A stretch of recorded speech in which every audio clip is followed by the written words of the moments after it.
धुळनागिन बिनविषारी, इंग्लिश नाव banded racer snake. अजून एक नाव आहे नायकुळ पण म्हणतात त्या सापाला, कोकण वगैरे साईडला. नॉर्मली थोडासा लालसर कलरमध्ये आढळतो, पण एवढा डार्क शेड फार क्वचितच सापडतो, पर्टिक्युलरली धुळनागिन ह्या सापामध्ये. दिसायला बऱ्यापैकी नागासारखाच असतो, पण तोंड जे आहे या सापाचं निमुळत असतं आणि नागाचं जे आहे ते थोडंसं त्रिकोणी असतं आणि नाग फणा काढतो. नाग हा असा एकमेव साप आहे ज्याला फणा असतो, बाकी कुठलाच साप फणा काढत नाही.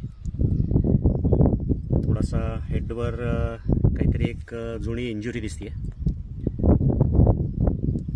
काहीतरी मार लागलेला आहे. धुळनागिन बँडेड रेसर स्नेक. डिस्क्रिप्शनमध्ये एक दुसरी लिंकही मी टाकतो आहे, ज्यामध्ये ह्या सापाचा ओरिजिनल कलर जो आहे